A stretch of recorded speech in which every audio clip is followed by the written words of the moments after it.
Hi, good morning. Can you see me? Great.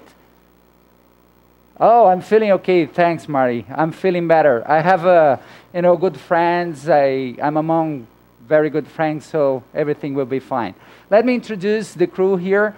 I have on my left Alejandro Peironi from Argentina. On my right side, I have John Cheatham from the U.S. Further right, I have Rodrigo Costa, who works with me. He's my partner in the cath lab. And on echo, we have Simone Pedra. Right? So I'm going to go over the case very briefly. Oh, yeah. Go ahead.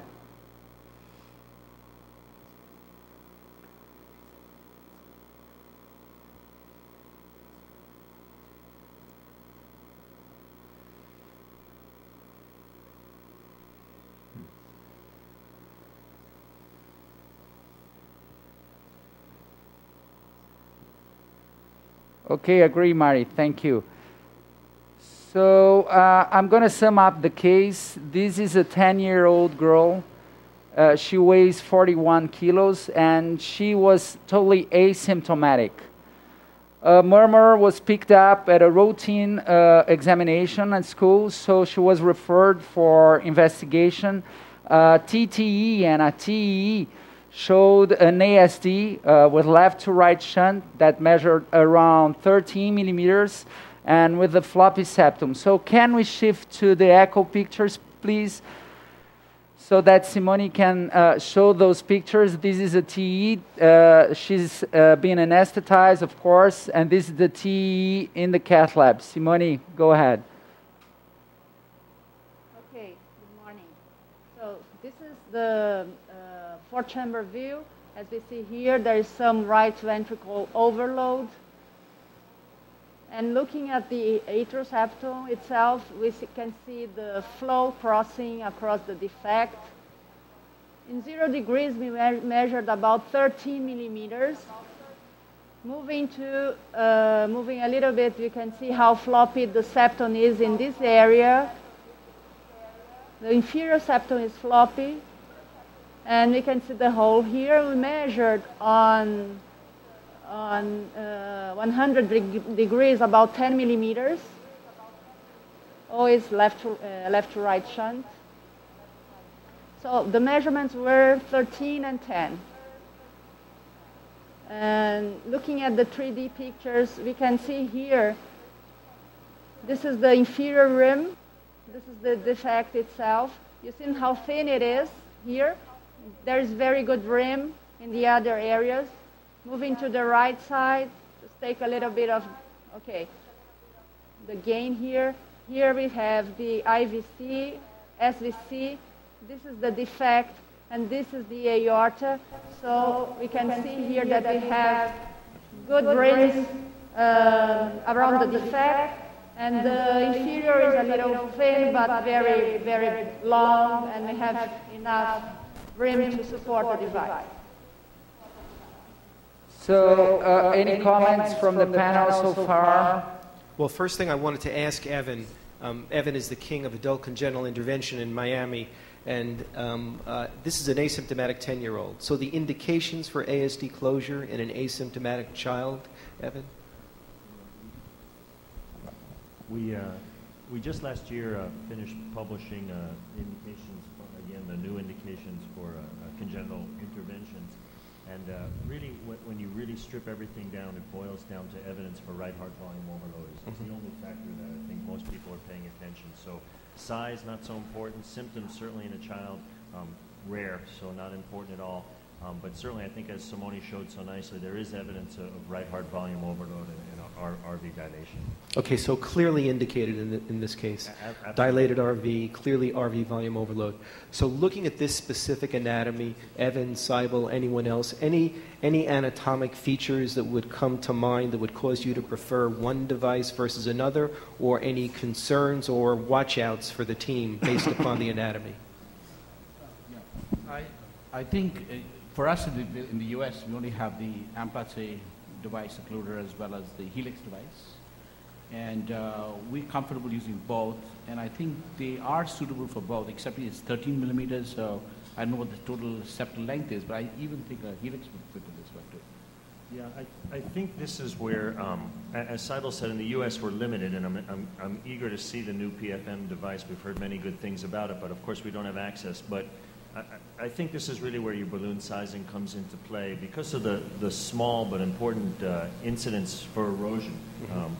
We're all concerned about this with Amplatzer. The FDA is particularly concerned, maybe overly concerned, and we have, as you know, no incidence of erosion with helix. So for smallish defects like this one that may balloon size a little bit bigger than you predict because the septum is so floppy, but I think if it balloon size is less than 20, certainly less than 18, we would probably consider helix for this. Okay.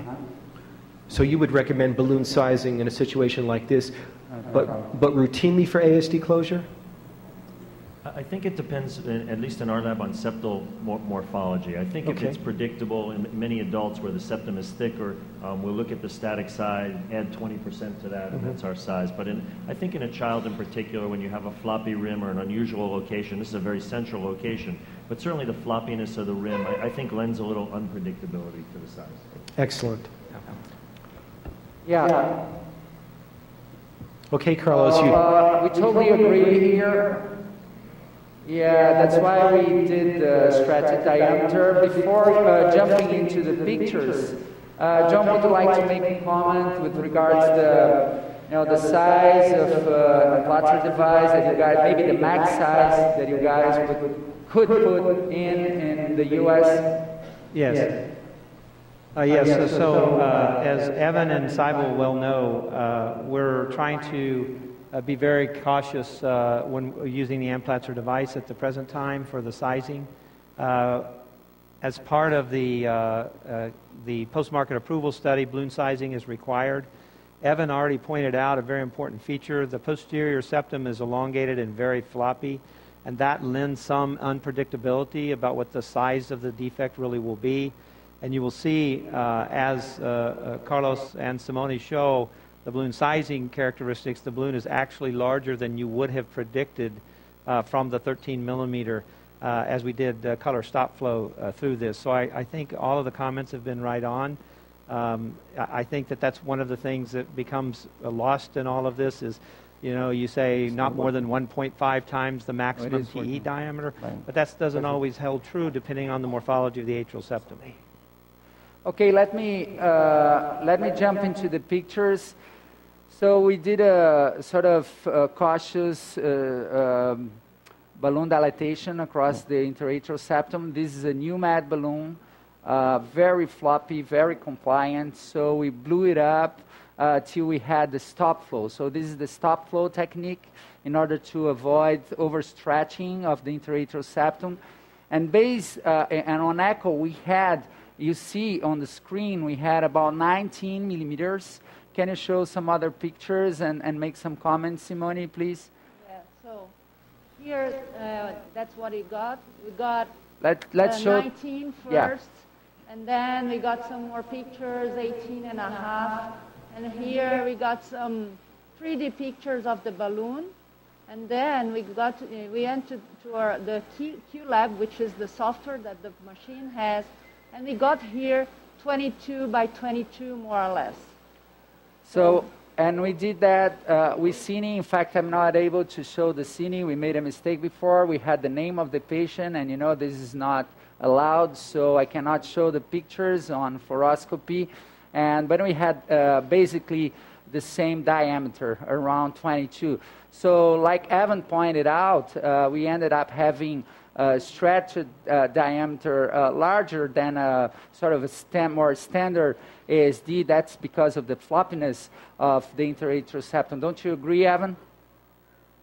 I agree, but I also wanted to ask a question, mostly for Simone.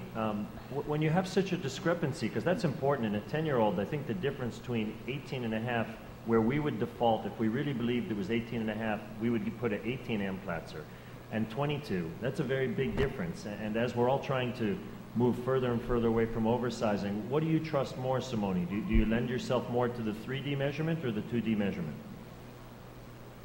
The 2D measurement here, but I think the thing is this balloon, every time we use this balloon, the difference is a little bit bigger than usual. We usually, with the other balloon, we usually had very good correlation between what we had on angio and on echo.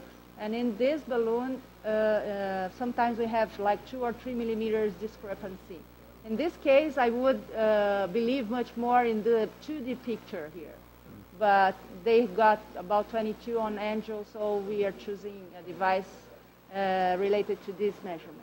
Yeah, we had, even on 2D, Evan, we had some measurements around 19, 19.5, and I don't know why, I don't explain why, but we've had some discrepancy on this balloon between the echo and the angio measurements, and usually we end up sort of picking up the largest diameter, or sometimes in between.